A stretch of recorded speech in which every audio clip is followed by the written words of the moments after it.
नमस्कार, आप देख रहे हैं डेन न्यूज खबरें आप तक। मैं हूं आपके साथ शारदा झा। आप तमाम दर्शकों का स्वागत है। बुलेटिन की शुरुआत से पहले नजर डालते हैं आज की हेडलाइंस पर। पुलिस अधीक्षक मधुबनी ने अपने कार्यालय कक्ष में जन सुनवाई का किया आयोजन। आवेदकों की समस्या का त्वरित निष्पादन को लेकर पुलिस पदाधिकारियों को दिया निर्देश।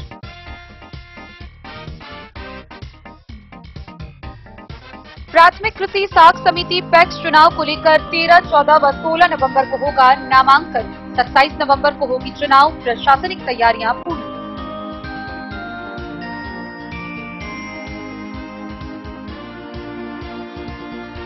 खजौली ई किसान भवन में किसानों को अनुदानित दर पर वितरित किया जा रहा गेहूं का बीज।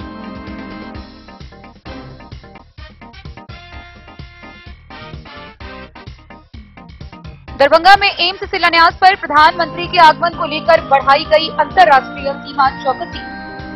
जयनगर के अंतर्राष्ट्रीय सीमा पर तैनात हैं एसएसबी जवान व कस्टम अधिकारी।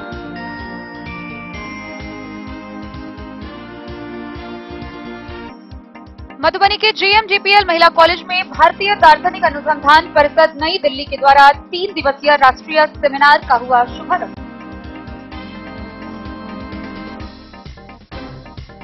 रबी महाभियान 2024 के अंतर्गत जिला स्तरीय रबी कर्मशाला सह प्रशिक्षण कार्यक्रम का जवाहर नवोदय विद्यालय प्रांगण में हुआ आयोजन।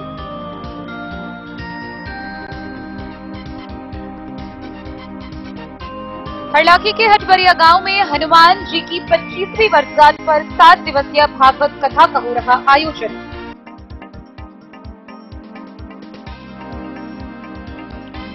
दरभंगा में एम्स के शिलान्यास को लेकर बोले पूर्व केंद्रीय मंत्री अली अशरफ फातमी। तेजस्वी यादव को श्रेय देते हुए कहा धन्यवाद।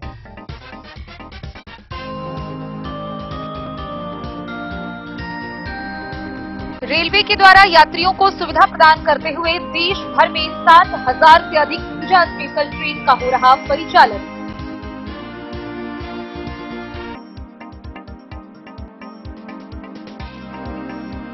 मधवापुर प्रखंड के बोकहा गांव में 5 दिवसीय महावीर झंडा महोत्सव का हुआ शुभारंभ।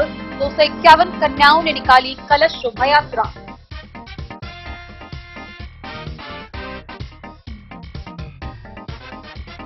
और 84 कोस परिक्रमा के लिए दंड प्रणाम करते हरलाखी के गिरजा स्थान पहुंचे दंडी बाबा, हुआ भव्य स्वागत।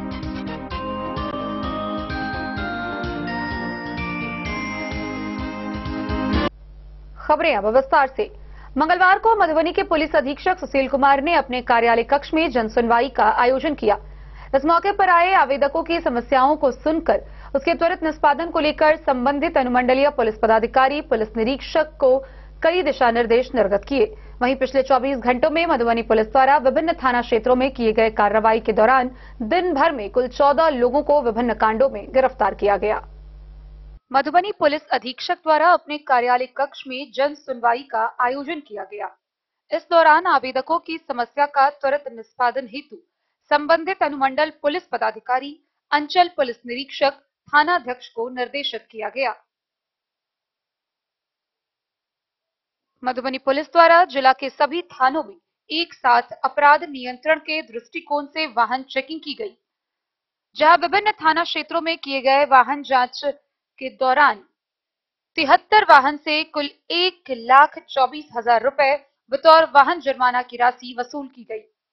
पिछले 24 घंटों में मधुबनी पुलिस द्वारा की गई कार्रवाई के दौरान जिले भर से कुल 14 लोग गिरफ्तार किए गए, जिसमें शराब के कांड में 5, हत्या के कांड में 2, डकैती के कांड में 1 व अन्य कांड में 6 लोगों की गिरफ्तारी हुई।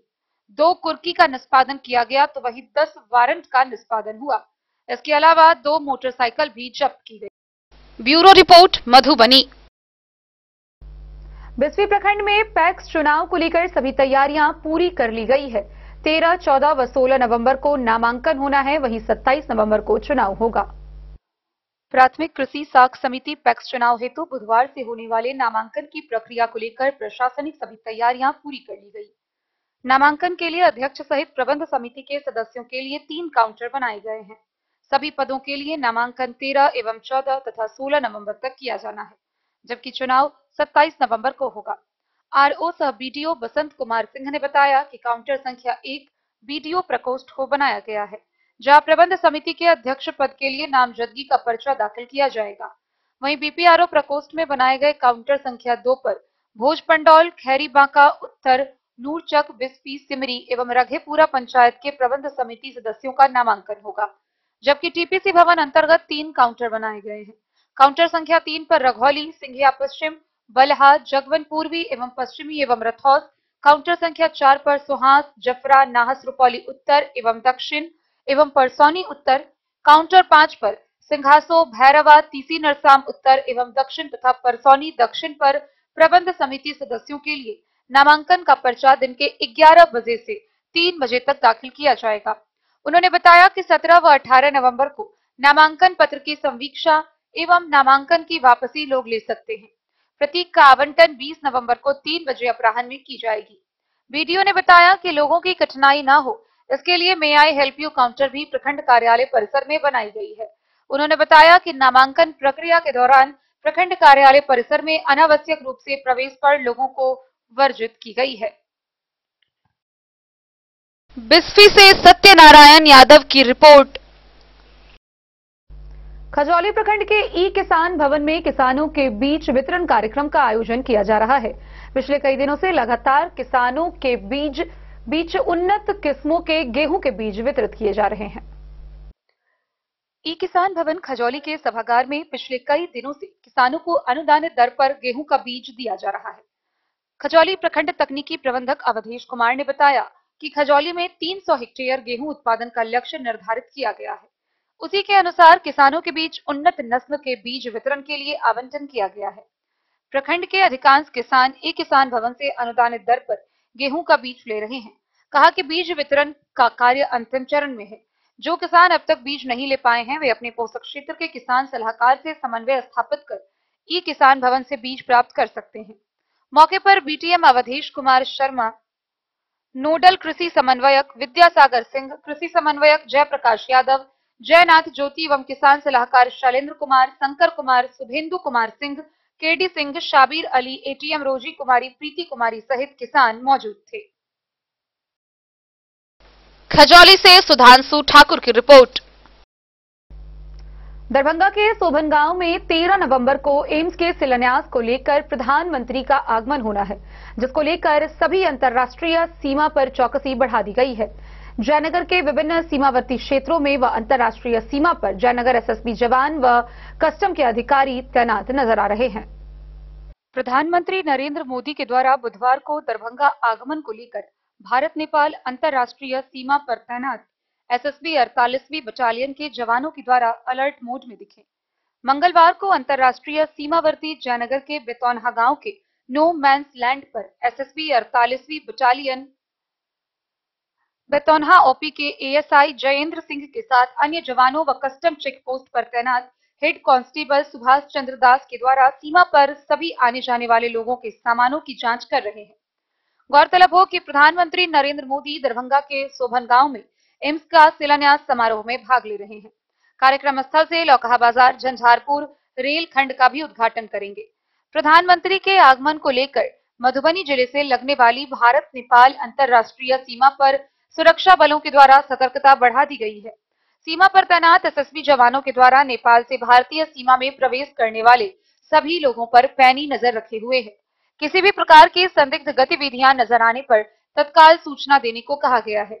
पड़ोसी देश नेपाल व बिहार की सीमा से सटे सीमांत के इस क्षेत्र में दोनों देशों के नागरिक आना जाना करते हैं। सीमा क्षेत्र में बरती जा रही विशेष सतर्कता एसएसबी के जवान नो मैंस लैंड के समीप संघनता से कैंपिंग कर रहे हैं। सीमा क्षेत्र में विशेष सतर्कता बरतने के साथ आने जाने वाले वाहनों की जांच की जा रही है। डेन न्यूज के लिए जयनगर से मोहम्मद अली की रिपोर्ट। मधुबनी के जेएम जीपीएल महिला महाविद्यालय के सभागार में भारतीय दार्शनिक अनुसंधान केंद्र द्वारा 3 दिवसीय राष्ट्रीय सेमिनार का आयोजन किया जा रहा है। सेमिनार का शुभारंभ मधुबनी विधायक सह पूर्व मंत्री समीर कुमार महासेठ समेत उपस्थित अन्य आगंतुक अतिथियों ने संयुक्त रूप से फीता काटकर किया। भारतीय दार्शनिक अनुसंधान परिषद नई दिल्ली के द्वारा संपोषित जेएम जीपीएल महिला कॉलेज में 3 दिवसीय राष्ट्रीय सेमिनार की शुरुआत मंगलवार को हुई। भारतीय स्वतंत्रता आंदोलन का मूल्यबोध और बिपिन चंद्रपाल विषय पर राजनीति विज्ञान विभाग द्वारा आयोजित राष्ट्रीय सेमिनार का उद्घाटन पूर्व मंत्री सह विधायक समीर कुमार महासेठ, महिला कॉलेज की प्रधानाचार्य डॉक्टर अनिल कुमार चौधरी, काशी विद्यापीठ के सेवानिवृत्त professor doctor Satish Kumar, LNMU के राजनीति विज्ञान विभाग स्नातकोत्तर के विभाग के सेवानिवृत्त अध्यक्ष doctor Jitendra Narayan, vice president IIPA doctor Saroj Kumar Verma, राजनीति विज्ञान विभाग PG head doctor Muneshwar Yadav, JN college के प्रधानाचार्य डॉक्टर फूलो पासवान, सिंडिकेट के सदस्य डॉक्टर अमर कुमार, आयोजक डॉक्टर विनय कुमार दास ने संयुक्त रूप से दीप प्रज्वलित कर उद्घाटन किया।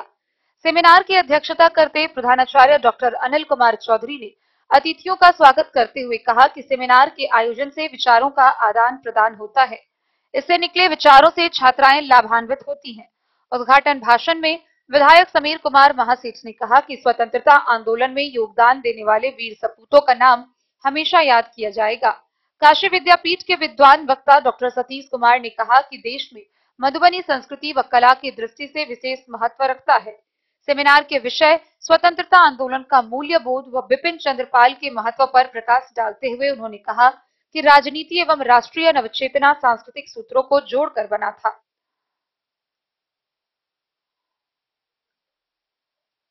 सेमिनार में प्रोफेसर अमर कुमार ने विधायक से महाविद्यालय में राजकुमार महासेठ के नाम चेयर, महाविद्यालय के उत्तरी भवन के निर्माण के लिए विधायक कोष से राशि देने व महाविद्यालय की डोनर की मूर्ति स्थापित करने की मांग पर विधायक समीर कुमार महासेठ ने तीनों मांग की पूर्ति के आश्वासन महाविद्यालय को देते हुए घोषणा किया कि राजकुमार महासेठ के चेयर की स्थापना का 5 लाख रुपए का पहला चेक वह प्रदान करेंगे। साथ ही महाविद्यालय के उत्तरी भवन के निर्माण व महाविद्यालय के डोनर की मूर्ति महाविद्यालय में लगाने में भी सहयोग प्रदान करेंगे। होते थे तो हम बाहर न प्रोडक्शन है उसका उपयोग करें, तभी ये देश हमारा आगे बढ़ेगा। उस समय उस विचारक के रूप में जो जाने जाते हैं और उसी की चर्चा करने के लिए बिपिन चंद्रपाल जी का जो नाम है वो बड़ा स्पष्ट है। और जब सब्जेक्ट है, सारे लोग हमारे शिक्षाविद के थ्रू हैं, हमारे गुरुवर लोग यहाँ सभी लोग हैं, हमारे सारे बच्चे इस पर तैयारी करके भी आए हुए हैं जिनका हम सामने नाम देख रहे हैं। तो हमें लगता है कि ये बहुत इस तरह का पहले से हमारे राजनेता जो भी हुए, अगर आज़ाद भारत के बाद जो बिहार का 1 to 5 में हमारा बिहार रहता था, आज नीचे से हम 1 to 5 में चले गए।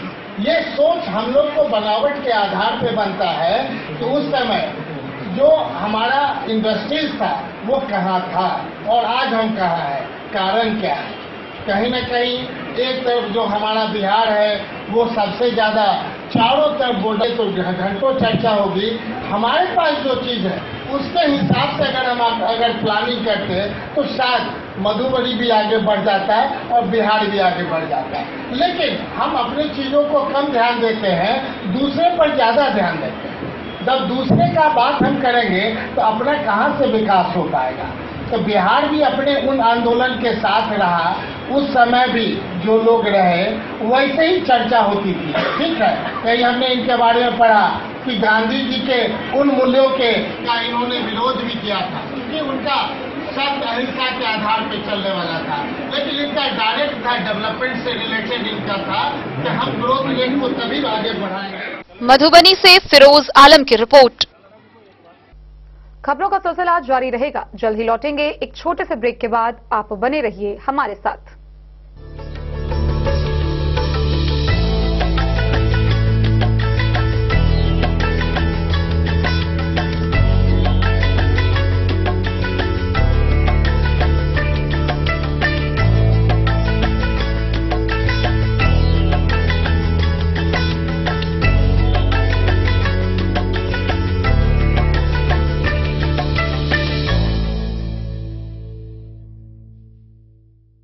कल्याण ज्वेलर्स, वॉटसन स्कूल से दक्षिण, मधुबनी।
लाल बाबू ज्वेलर्स, महिला कॉलेज रोड, बाटा चौक, मधुबनी।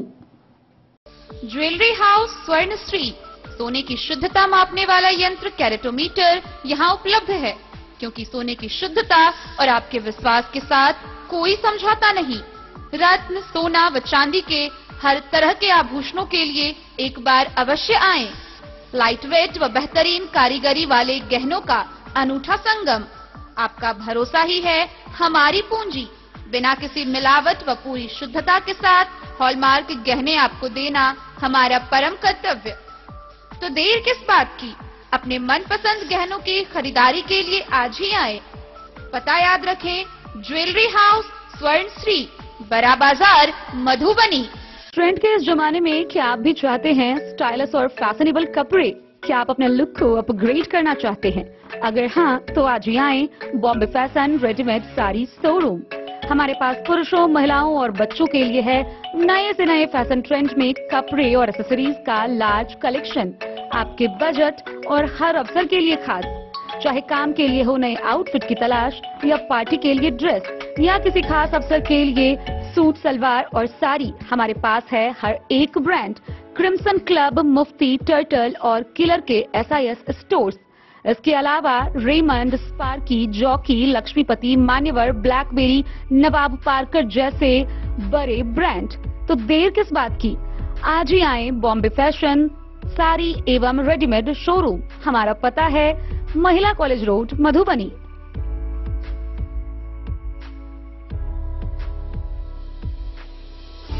अगर है आपको सोने, चांदी या हीरे के आभूषणों की तलाश, तो आज ही आए लाल बाबू ज्वेलर्स, महिला कॉलेज रोड, मधुबनी। मिथिलांचल में 100 वर्ष से अधिक की विरासत और आपकी सेवा में हर आभूषण पर हॉलमार्क उपलब्ध है। हर अवसर के लिए आभूषण, शादी हो, पार्टी हो, त्योहार हो, आपके बजट में और आपके डिजाइन के अनुसार। तो आज ही हमारी ज्वेलरी शॉप पर आएं और अपने प्रियजनों के लिए खरीदे खूबसूरत आभूषण।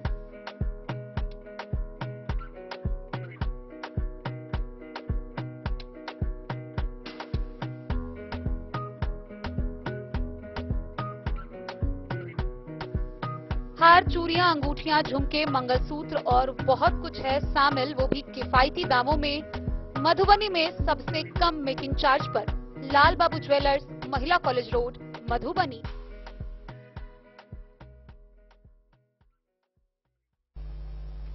रबी महाभियान 2024 के अंतर्गत मधुबनी के जवाहर नवोदय विद्यालय के प्रांगण में रबी कर्मशाला सह प्रशिक्षण अभियान का आयोजन किया गया। इस कार्यक्रम का उद्घाटन मधुबनी के जिला पदाधिकारी अरविंद कुमार वर्मा ने किया। रबी महाभियान 2024 के अंतर्गत जिला स्तरीय रबी कर्मशाला सह प्रशिक्षण कार्यक्रम का आयोजन कृषि प्रौद्योगिकी प्रबंध अभिकरण के तत्वाधान में जवाहर नवोदय विद्यालय के प्रांगण में अवस्थित बहुउद्देशीय भवन में आयोजित किया गया। कार्यक्रम का उद्घाटन जिला पदाधिकारी अरविंद कुमार वर्मा तथा निदेशक बसों का कृषि विभाग बिहार सनत कुमार जयपुरियाल, जिला कृषि पदाधिकारी ललन कुमार चौधरी एवं कृषि तथा कृषि से संबद्ध जिला स्तरीय पदाधिकारियों के द्वारा संयुक्त रूप से किया गया। कार्यक्रम को संबोधित करते हुए जिला पदाधिकारी ने कहा कि यह कार्यशाला जिले के किसानों के लिए अत्यंत लाभकारी साबित होगी। रबी फसलों के बेहतर उत्पादन से न केवल उनकी आय में वृद्धि होगी, बल्कि उन्हें उन्नत तकनीक की भी जानकारी प्राप्त होगी। उन्होंने कहा कि इस तरह के कार्यक्रमों के माध्यम से किसानों को तकनीकी जानकारी और संसाधनों तक पहुंच प्रदान करके उनकी आर्थिक स्थिति को मजबूत किया जा सकता है।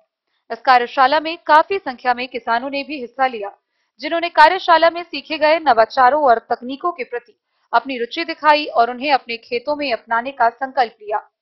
इस कार्यक्रम का उद्देश्य किसानों को रबी सीजन की उन्नत खेती तकनीकों और कृषि प्रथाओं के बारे में जानकारी देना है, ताकि वे अपनी उपज और आय को बढ़ा सके। रबी महाभियान की शुरुआत विभाग से प्राप्त लक्ष्य की उपलब्धि को जिले में सुनिश्चित करने हेतु प्रखंड एवं पंचायत स्तरीय कर्मियों को कार्य योजना से अवगत कराने के लिए आयोजित किया जाता है। जिला पदाधिकारी ने कृषि विभाग के सभी पदाधिकारी एवं कर्मियों को निर्देश दिया कि किसानों को कृषि के साथ साथ पशुपालन, मत्स्य पालन, मधुमक्खी पालन, बकरी पालन के साथ समेकित कृषि प्रणाली अपनाने हेतु प्रेरित किया जाए, जिससे किसानों की आमदनी बढ़ेगी और किसान सफल और समृद्ध होंगे। उन्होंने यह भी बताया कि किसानों को अब धान, गेहूं का उत्पादन के साथ साथ मक्का उत्पादन पर भी जोर देना चाहिए, क्योंकि मक्का उत्पादन ज्यादा मात्रा में होता है, जिससे किसानों की आमदनी बढ़ेगी।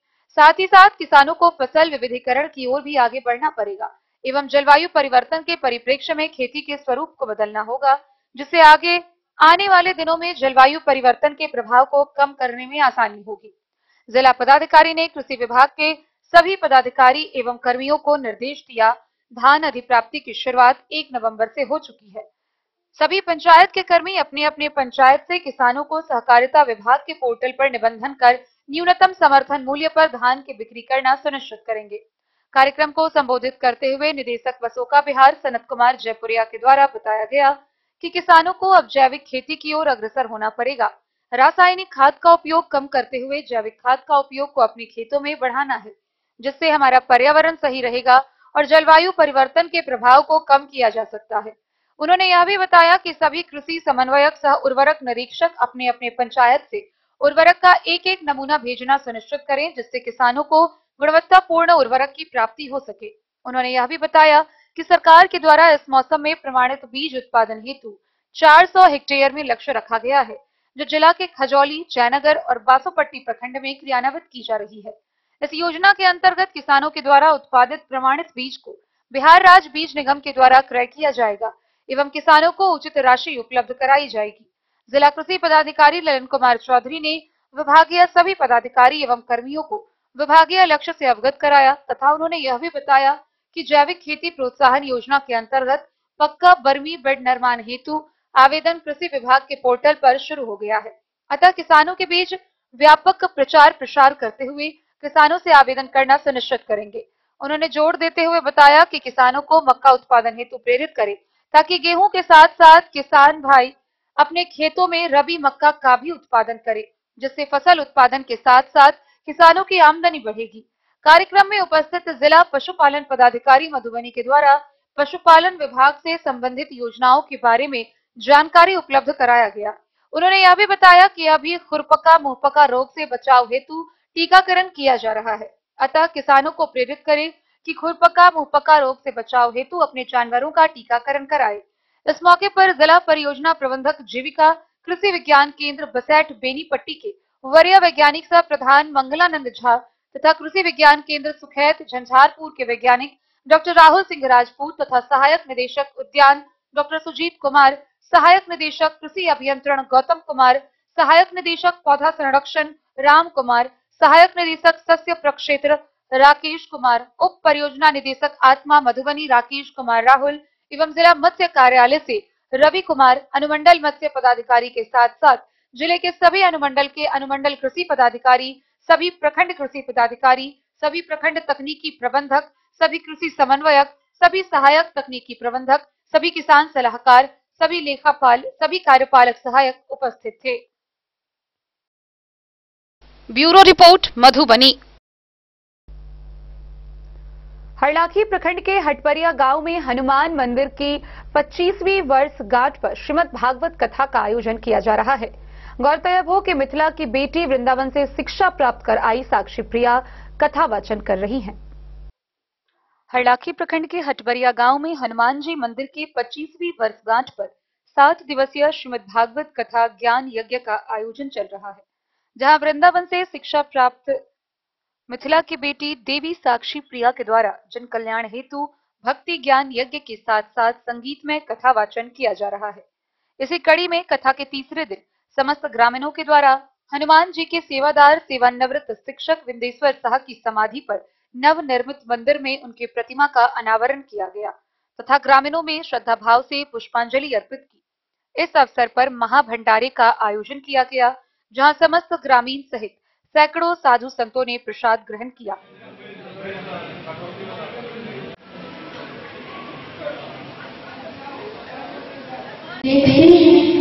और वो समझ जाते हैं कि मेरी पुत्र वधू को गोविंद ने रक्षा किया है। वो कहते हैं, हे श्री कृष्ण द्वारकावासी, देव देव जगत करते, हे श्री कृष्ण मैं आपको प्रणाम करते। प्रभु कहते हैं, बुआ जी आप मुझे प्रणाम मत करिए।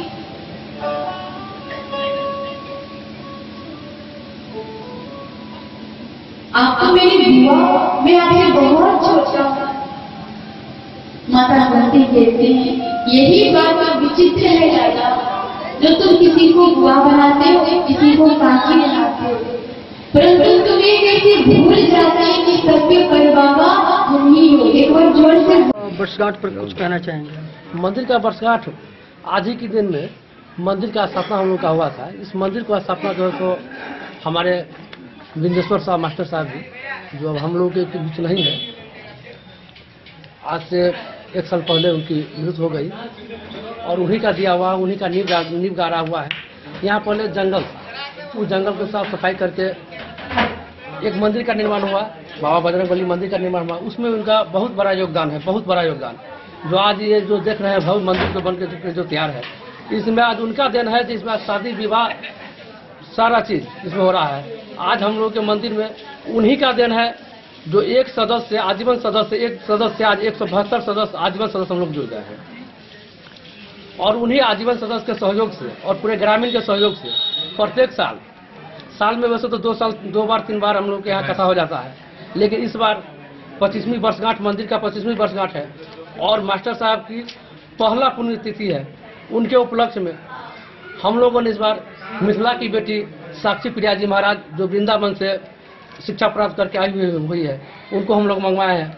और ये 25वां वर्ष है और मास्टर साहब की पहला पुण्यतिथि है। इसके शुभ अवसर पर हम लोगों ने पहली बार महिला कथावाचिका को भी मंगवाए हैं और उनका वर्षगांठ है। उसमें जो है उनके मूर्ति को, प्रतिमा को अनावरण किया गया है।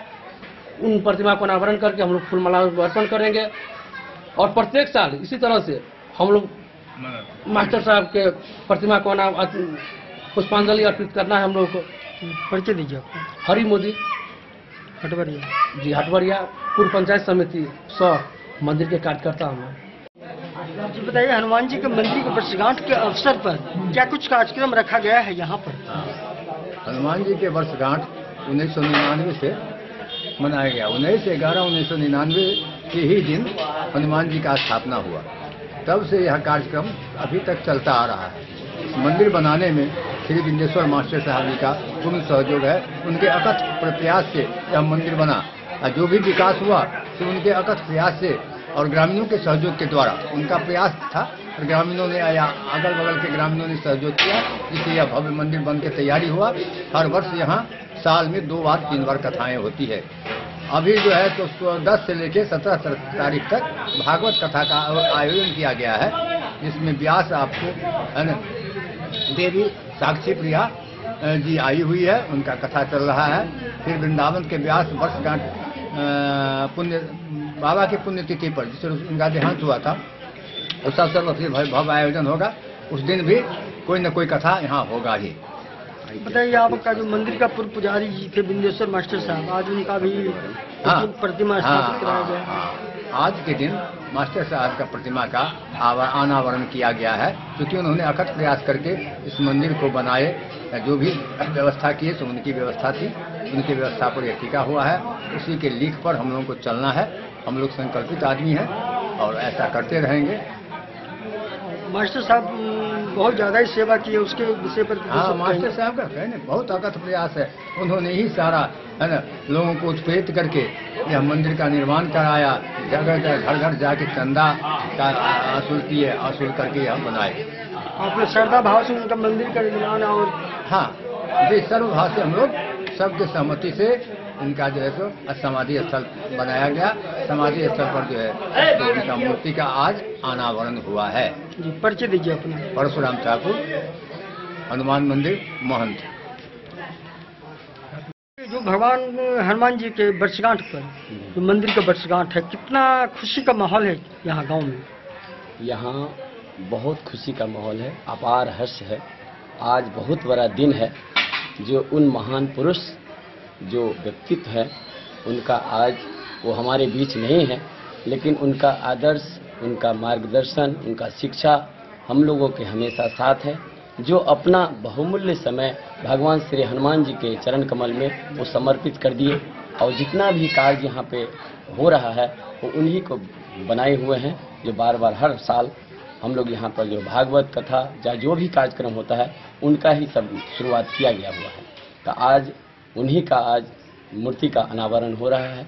बहुत अपार खुशी के साथ हम लोग समस्त ग्रामवासी और उसी दौरान यहाँ पे भागवत कथा का आयोजन किया गया हुआ है और आज ही के दिन सब महासंत द्वारा उनका जो है मूर्ति का स्थापना किया जा रहा है। कितना दिवसीय कार्यक्रम है? ये 7 दिवसीय भागवत कथा चल रहा है। इसमें देवी साक्षी पूजा जी आई हुई हैं, उनके द्वारा जो है कथा चल रहा है और आज बहुत बड़ा हम लोगों का दिन है जो कि मास्टर साहब बहुत कुछ कर गए, जो कि आज तक ऐसा कोई ऐसा नहीं हुआ जो ऐसा कर सके, जो कर गए। तो उन्हीं का आज अनावरण हो रहा है और उसमें से हम लोग सब परिचय दीजिए। हमारा नाम बद्रीनारायण यादव, हम व्यास सुंदरकांड जो हम ही आज कर रहे हैं और बराबर उन्हीं का देन है जो मैं आज व्यास हूँ।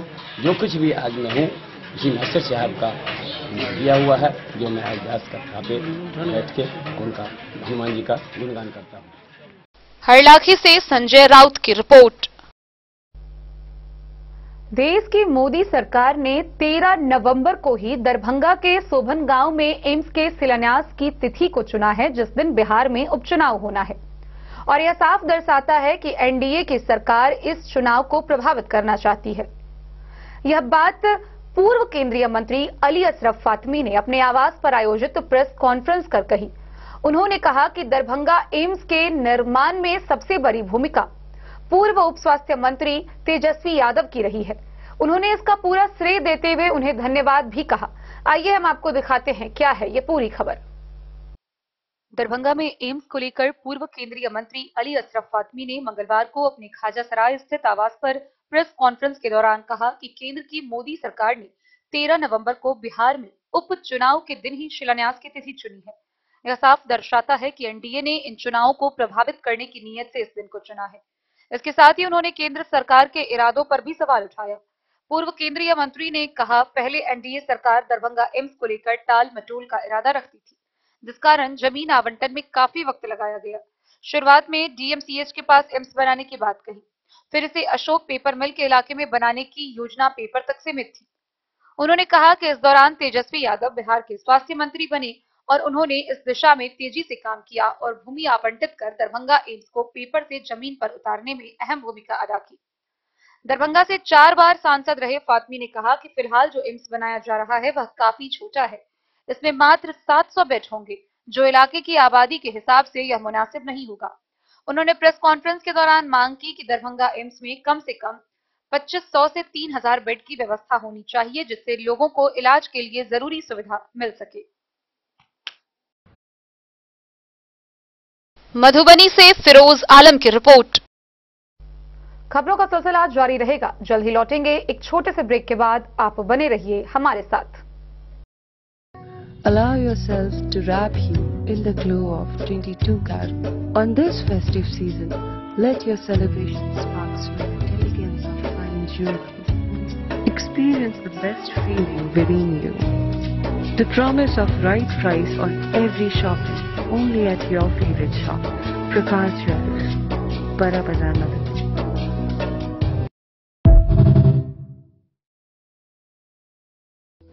Shringar, which reflects your personality.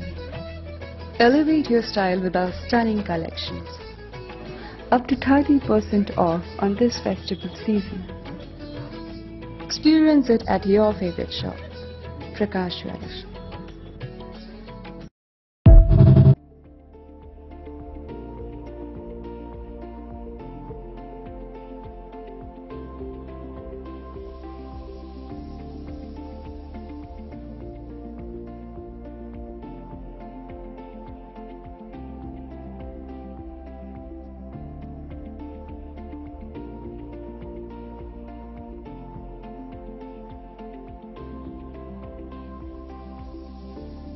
शहर के भीड़ भाड़ से दूर शांति और सुकून से भरे वातावरण में मधुबनी शहर के लहरियागंज वार्ड नंबर 1 में पूरे मिथिलांचल क्षेत्र का सबसे भव्य होटल होटल गोकुल राज 4 मंजिला इमारत की इस होटल में है 4 बड़े बड़े बैंकेट हॉल, रिंग सेरेमनी, शादी, मीटिंग या पार्टी, हर एक आयोजन के लिए अलग से हॉल की व्यवस्था।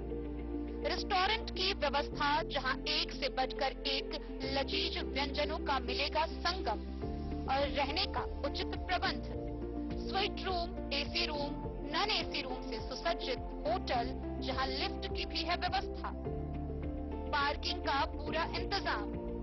तो आइए और जिंदगी में खुशियों से भरी यादें शामिल करिए।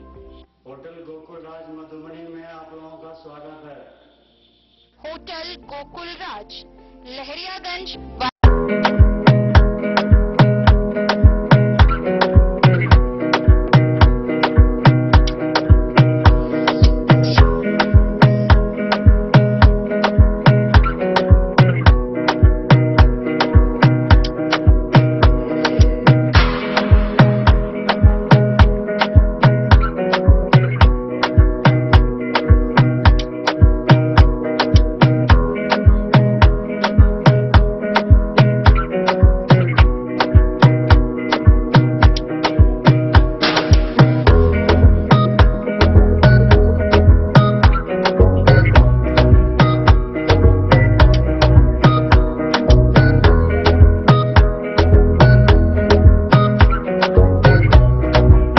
महादेव शाह अमरनाथ प्रसाद ज्वेलर्स, गांधी चौक, राजनगर बाजार, मधुबनी।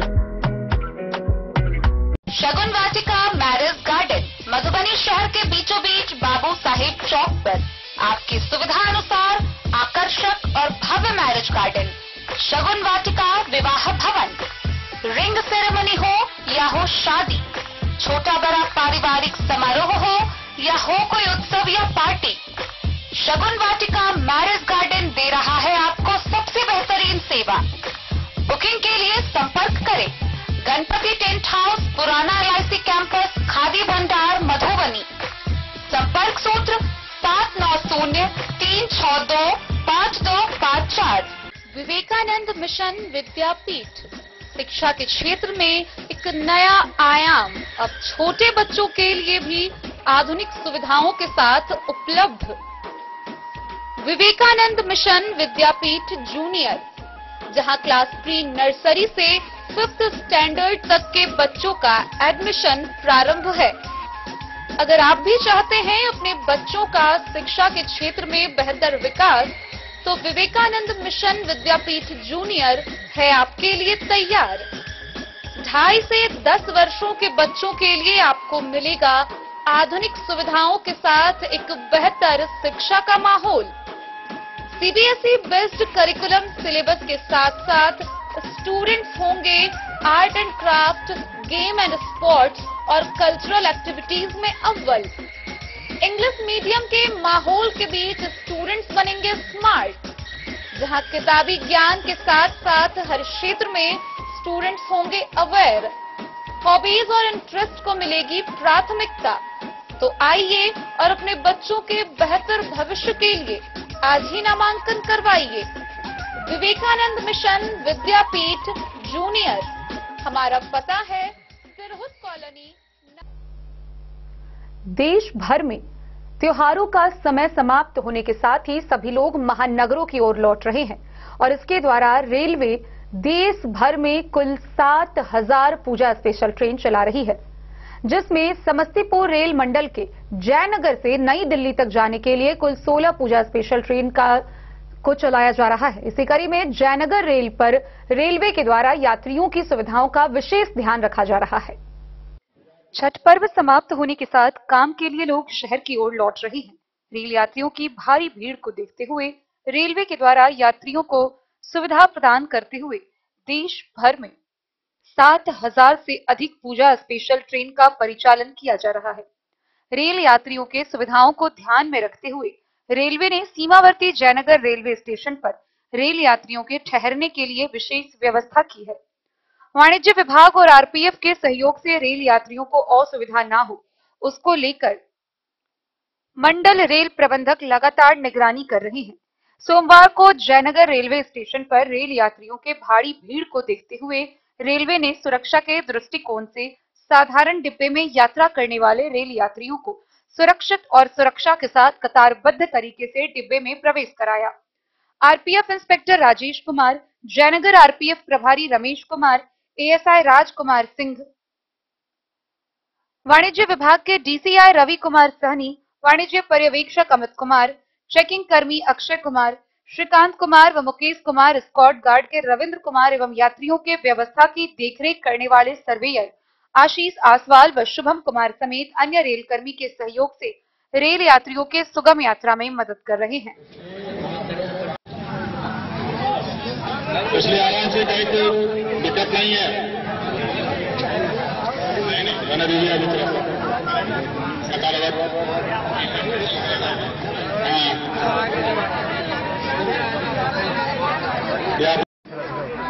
मुहर्रम में घर आए थे तो अभी दिल्ली जा रहे हैं, कमाने के ख्याल से जा रहे हैं।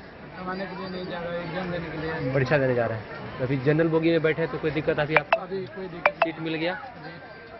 क्या नाम हो गया आपका? रंजन कुमार। कहाँ घर हो गया? कोई दिक्कत नहीं? नहीं, कोई दिक्कत नहीं, एकदम। यहाँ जो रेल अधिकारी से जो बैठा रहे थे जिस हिसाब से जनरल बोगी में लंबा लाइन लगा, हाँ व्यवस्था कोई दिक्कत नहीं? व्यवस्था बहुत बढ़िया है। व्यवस्था ठीक है। हाँ एकदम बहुत सरकार बढ़िया। जो वर्तमान सरकार है, मोदी सरकार है अभी जी, मोदी जी का जो सरकार अभी है, तो उसमें अभी ट्रेन की जो सुविधा अभी मिल रही है आप लोग को, वो अच्छा मिल रहा है? हाँ बहुत अच्छा मिल रहा है। अगडारा पटौना प्रखंड बहुत अच्छा है। अभी वर्तमान सरकार है प्रधानमंत्री नरेंद्र मोदी के नेतृत्व में जो अभी चल रही है रेल का जो व्यवस्था छठ पर, ऐसा व्यवस्था होगा ना तो कभी जो है ना कोई दिक्कत का सामना नहीं करना पड़ेगा। अभी रेलवे अधिकारी के द्वारा जनरल बोगी में आप लोग को सीट दिलवाया गया, बहुत बढ़िया। कोई दिक्कत आप? कोई दिक्कत नहीं, बहुत सुरक्षा दिया है। बहुत सुरक्षा दिया, बहुत बढ़िया किया, ऐसा होना चाहिए। अभी आप कहाँ जा रहे हैं? हम लोग दिल्ली जा रहे हैं। दिल्ली में क्या करते हैं आप? दिल्ली में हम जॉब करते हैं हम लोग। क्या नाम हो गया आपका? मेरा नाम है दिनेश कुमार साहब। कहाँ घर हो गया? खुटौना मधुबनी जिला कर रहे हैं। स्वतंत्रता सेनानी दिल्ली जा रहे हैं आप, तो अभी ट्रेन में जो RPF या रेल प्रशासन पकड़ रहेगा जी,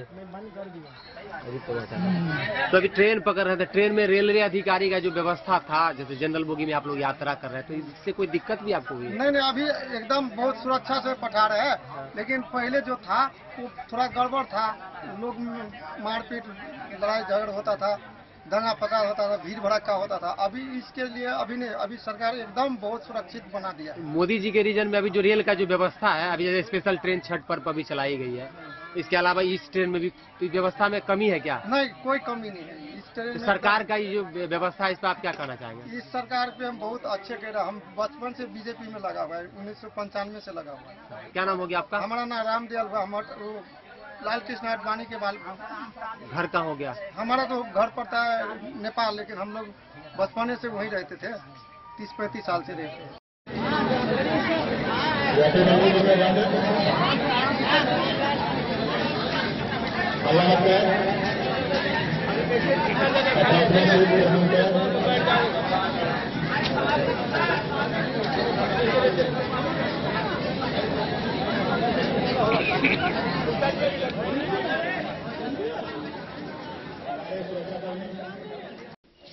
डेन न्यूज के लिए जयनगर से मोहम्मद अली की रिपोर्ट।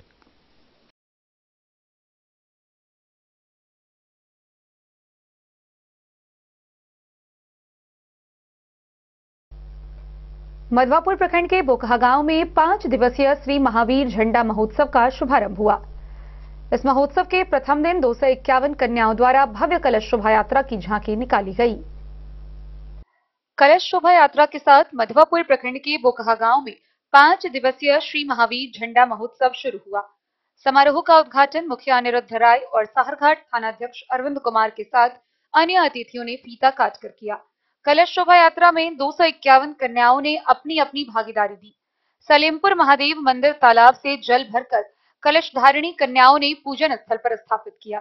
वहीं पूरा सलेमपुर और बोकहा नगर भ्रमण के दौरान कलश लिए कन्याओं की एक झलक पाने के लिए सड़क के दोनों किनारों पर श्रद्धालुओं की लंबी कतारें लगी थी। आयोजन समिति के अध्यक्ष देवेंद्र प्रसाद यादव ने बताया कि महोत्सव अवधि में पहुंचने वाले लोगों के मनोरंजन के लिए सांस्कृतिक कलाकारों के कार्यक्रम, दंगल प्रतियोगिता कराए जाएंगे।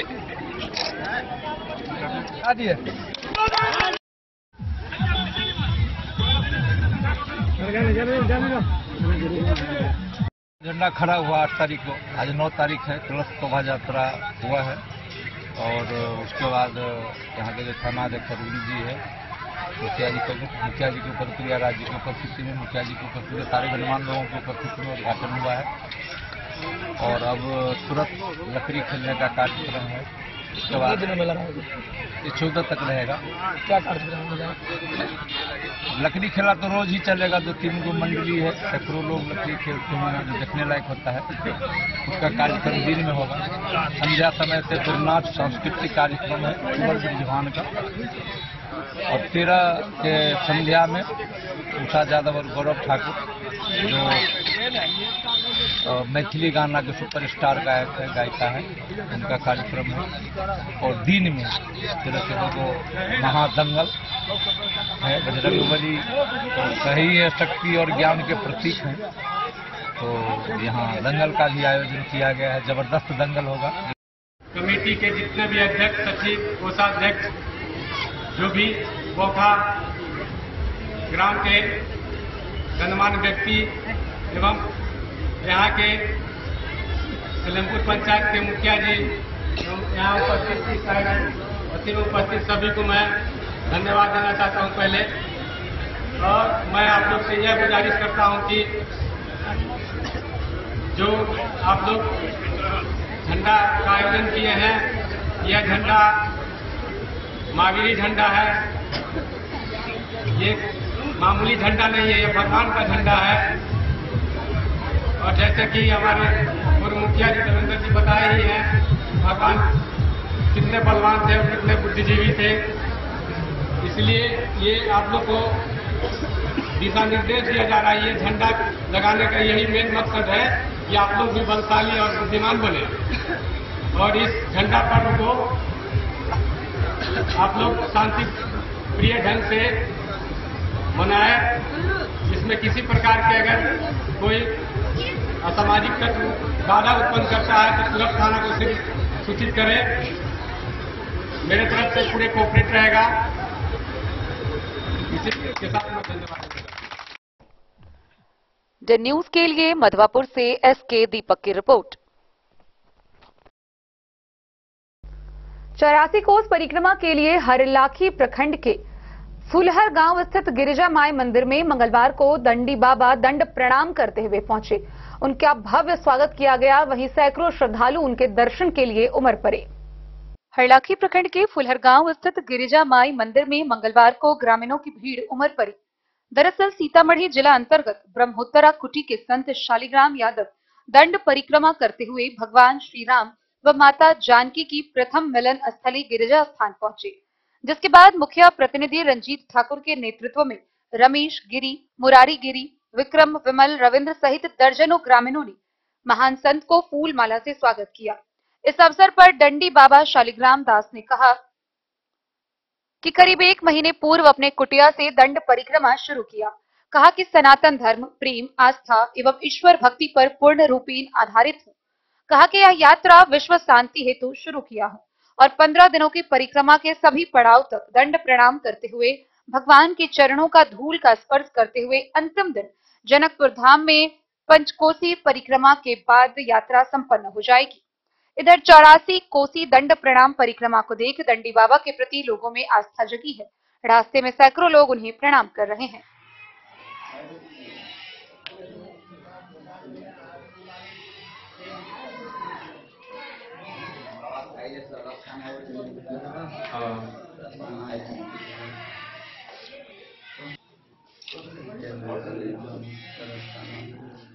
यहाँ आवे के ये तो यही सोचे, हम तो डाक में आते हैं 5 बरस से, है ना। ये सब बता चीजें चाला, मेरा मन में उमक हो गए। जो इतना दिन आए लेकिन दंडी बाबा को नहीं देखे। एक बेरी ये तो प्रसिद्ध धाम है, इसमें राम, माता जानकी, बड़े बड़े ऋषि महर्षि, ये उसी दिन से जिस दिन से राम जानकी माता तो यहाँ आते थे फूल लोढ़ने, मन में उबक हो गए। एक बेरी उनकी एक परिक्रमा करको और चरण को धूल में शरीर में लगा। शुरुआत कहाँ से किए थे आप? जलेसर से। जलेसर से शुरुआत की? जलेसर के बाद जो है से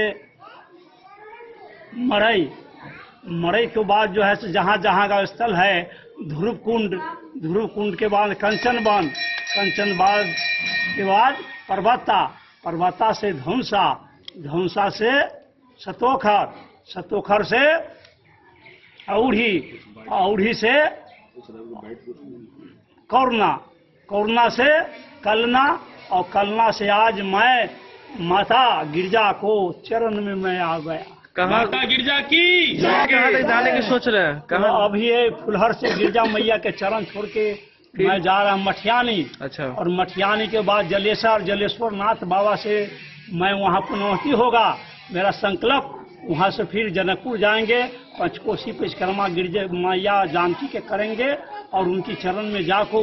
आप रहते कहाँ हैं? आप रहते कहाँ? हम रहते हैं इंडिया में, घुलसाबाड़ी बसोतरा में रहते हैं। बसोतरा में एक झोपड़ी मेरा है। अच्छा, अपना नाम बताइएगा। मेरा नाम है शालिग्राम दास। शालिग्राम दास जी। भी गए थे बाबा धाम तो हम 40 कामहर गए थे और 12 साल से अखंड राम नाम किशोरी जी के डोली चलते हैं।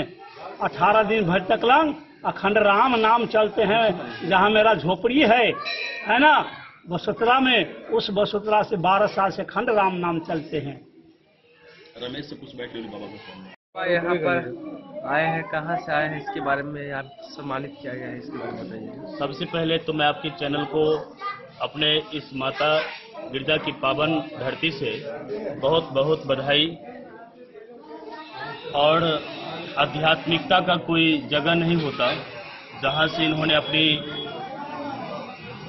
दंड परिक्रमा शुरू किए हैं, वैसे कुटियों को ईश्वर के ओर से और ईश्वर उस कुटियों को सफलीभूत करे। बाबा आज पिछले 1 माह से अपनी व्यवस्थित कुटिया से अपनी दंड परिक्रमा आरंभ किए हैं और मिथिला की भिन्न भिन्न ऐतिहासिक मंदिर, जहां पर आदि शक्ति माता गिरजा, जहां पर प्रभु राम और माता जानकी का मिलन स्थल, ऐसे पुण्य धाम पर अभी पहुंचे हैं। और इतने पावन जगह पर आज हम सभी फुलहरवासी अपने आप को गौरव समझते हैं, धन्यवाद समझते हैं। ऐसे पुण्य समय पर हम लोगों को ऐसे महामानव से भेंट हुई और विश्वास है, आशा है कि माता गिरजा इनके जो दंड परिक्रमा आरंभ किए हैं, उस दंड परिक्रमा में इन्हें अपने मंजिल तक पहुंचने में ईश्वर शक्ति प्रदान करें। आने वाला कल में ऐसे ही महामानव और ऐसे ही त्यागवीरों की सूची पुरुषोत्तम में बनता है।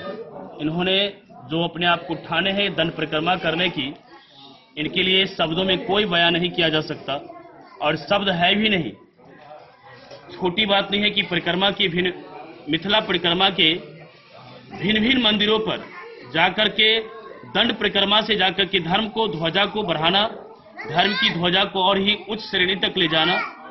और हम लोगों को सनातनियों को गर्व होना चाहिए ऐसे महामानव पर, जिन्होंने अपनी जीवन की सारी शक्ति आध्यात्मिकता में लगा दी, जिन्होंने अपना सर्वस्व अपने धर्म, अपने आस्था और अपने सनातन धर्म को, ध्वजा को आगे ले जाने के लिए समर्पित कर दिया। अपना परिचय दीजिए। मैं रंजीत कुमार, मुखिया प्रतिनिधि ग्राम पंचायत राजपुर।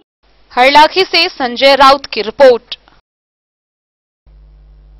तो आज के इस बुलेटिन में फिलहाल इतना ही।